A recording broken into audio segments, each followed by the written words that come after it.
को ध्यान देने की बात है कि यहाँ पर जो एग्जाम हुआ है वह 1/3 निगेटिव के साथ हुआ है।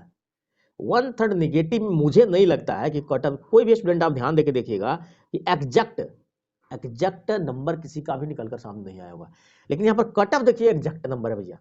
91 एग्जैक्ट है, ना 0.3 है, ना 0.6 है, ना 0.4 है, ना 9 है, कुछ नहीं है। गलती करे आयोग यार, एग्जैक्टली उनका जो गलत था उनका सबसे ज्यादा फायदा हो गया। नमस्कार, स्वागत है आपका डिविजन पॉइंट जीके में। तो देखिए आज मैं फिर से बात करने वाला हूँ 17 बीपीएससी पीटी रिजल्ट को लेकर। कल बीपीएससी के द्वारा 17 बीपीएससी पीटी का रिजल्ट जारी कर दिया गया।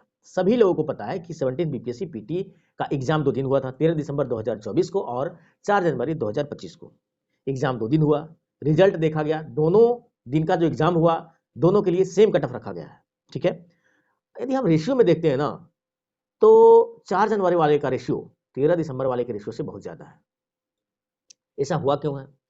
देखिए 4 जनवरी वाले का जो एग्जाम हुआ उसके अकॉर्डिंग यदि देखा जाए 13 दिसंबर वाले से, तो 4 जनवरी वाले का प्रश्न आसान था।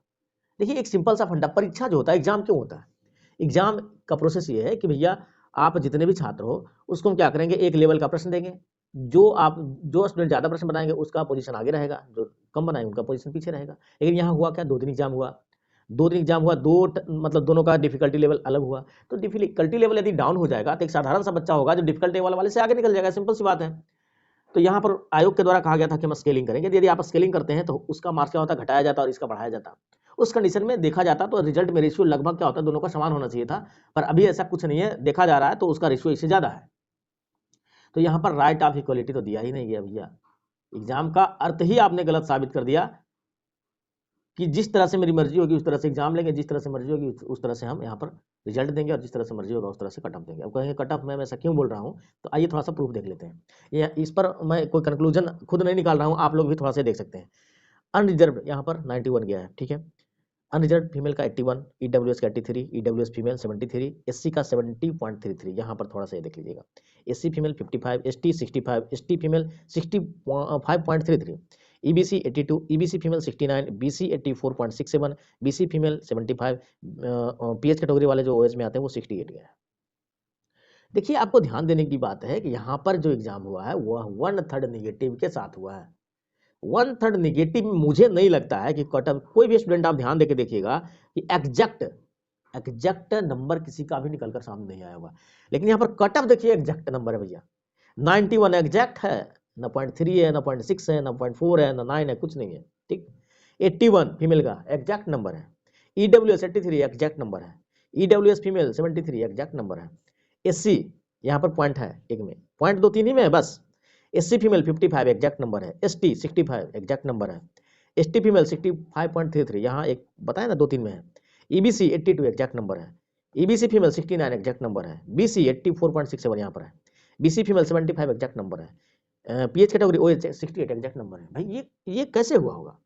जानते आप एक नंबर या 0.01 मार्क्स से कितने स्टूडेंट बाहर और कितने स्टूडेंट अंदर हो जाते होंगे, पता नहीं, बहुत ज्यादा, हजारों की संख्या में होते हैं। ठीक है, और यहाँ पर सारा कटअप क्या है, एग्जैक्ट नंबर है।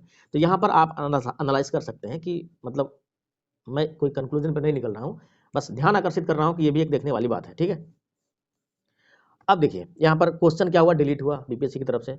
जब क्वेश्चन डिलीट हुआ ना तो यहाँ पर भी देखिए राइट ऑफ इक्वलिटी यहाँ भी हवा में निकल गई। कैसे? आप देखिए किन्हीं का मान लीजिए सारा गलती है, 4 का 4 भी गलत था, तो भैया उनको क्या हो गया ना, उनको 5.3 मार्क्स बढ़ गया। कितना? 5.3 मार्क्स बढ़ गया, 5.33। जिन जो टच ही नहीं किए थे उनको क्या बढ़ा, 4 मार्क्स बढ़ गया। ठीक है, बात को समझ रहे हैं? और जो सारा का सारा पहले से उनका तुक्का राम ही सही था, जो भी था उनका भैया 0 मार्क्स बढ़ा, बस जो था वही रह गया। तो यहाँ पर गलती करे आयोग, यहाँ पर 3 तरह की समस्या निकल कर आ गई है ना। 3 तरह का समस्या यहाँ पर क्रिएट हुआ। एक ये हुआ कि भाई किसी को कुछ भी फायदा नहीं हुआ, और उनको हुआ जिनका पहले से सही था, मतलब हो सकता है क्वेश्चन गलत है तो सही भी था, तो तुक्का राम ही सही था। जिनका गलत था तो वो भी तो नहीं जान रहे थे ना, वो भी नहीं जान रहे थे एग्जैक्टली उनका जो गलत था, उनका सबसे ज्यादा फायदा हो गया। ठीक है, जो ईमानदारी पूर्वक उनको लगा कि ये प्रश्न सही नहीं है, हम इसको नहीं मार सकते हैं। देखिए यहाँ पर ध्यान दीजिएगा, जो कम मेरिटोरियस स्टूडेंट यहाँ पर है ना, उन्हीं को ज्यादा फायदा दे रहे हैं बीपीएससी। ध्यान दीजिएगा, जो सही भी लगाए हैं या गलत भी लगाए हैं, प्रश्न गलत है यदि आप सही भी लगा रहे हैं तब भी आपको जानकारी नहीं है, यदि आप गलत लगा रहे हैं तब भी आपको जानकारी नहीं है। दोनों कंडीशन में आपको जानकारी नहीं है, तभी आप प्रश्न को लगाए हैं, क्योंकि 1/3 नेगेटिव है। और जो भैया जानते हैं, जिनको नॉलेज है कि ये प्रश्न गलत है, उनके साथ क्या हुआ पता है? वो नहीं लगाए, वो नहीं लगाए। ठीक है, तो सबसे ज्यादा फायदा उनको हुआ है जो नहीं जानते थे, जो गलत लगा कर आ गए हैं। ठीक है, उनको सबसे ज्यादा फायदा हुआ। उसके बाद जो जानकारी रखते हैं उनको फायदा हुआ, और जो सही किए हैं, तो ये तो दोनों सेम ही कैटेगरी में हुए, जो जान रहे हैं जो नहीं जान रहे हैं, दोनों का तो लेवल एक ही हुआ।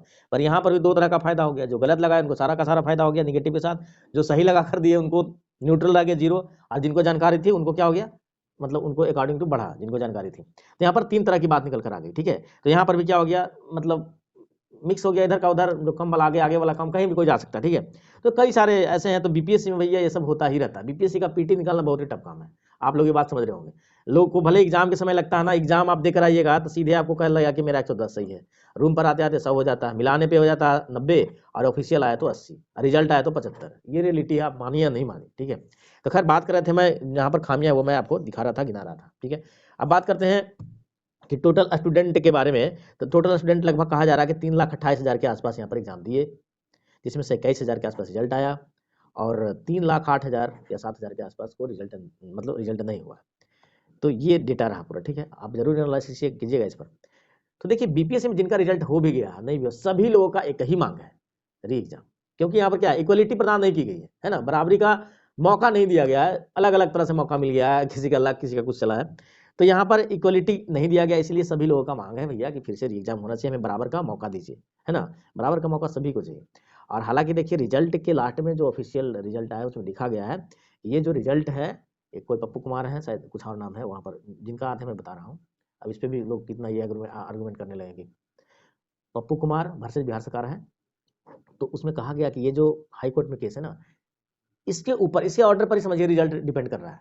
ठीक है, तो जिनका हो गया है वो भी 100% नहीं है, जिनका नहीं हुआ है वो भी 100% नहीं है कि मेरा नहीं हुआ है ना। तो दोनों में असमंजस की स्थिति भी है। जो भी होगा 31 तारीख तक वेट कीजिए, और हाई कोर्ट का फैसला हम लोग देखते हैं कि क्या आता है। उम्मीद करते हैं कि हाई कोर्ट हम लोग की बात समझेगी, है ना, और री एग्जाम का ऑर्डर देगी। और बात थोड़ा सा सरकार की भी कर लेते हैं, है ना। तो सरकार की यदि करते हैं भैया, तो बीपीएससी राइट ऑफ इक्वलिटी के लिए कितना मांग किया गया, हाथ जोड़ जोड़कर रोड पर, सड़कों पर आया गया, लेकिन छात्रों को क्या मिला, सिर्फ और सिर्फ लाठी मिला। कहा जाता है कि नीतीश कुमार को पता ही नहीं चला, जानकारी ही नहीं है। तो क्या कहा जाए, मतलब 3-4 दिन पहले की घटना है। ठीक है ना, पूर्वांचल में कोई स्टेट है, एग्जैक्ट मुझे नहीं याद आ रहा है, वहाँ पर जेडीयू पार्टी का थोड़ा सा अच्छा ये खासा सीट आती है ना। तो वहाँ पर मतलब वहाँ का जो प्रदेश अध्यक्ष है, उनके द्वारा बताया गया कि हम बीजेपी से समर्थन वापस ले लेंगे। तो उस व्यक्ति को 2 से 3 घंटा में पद से हटा दिया जाता है।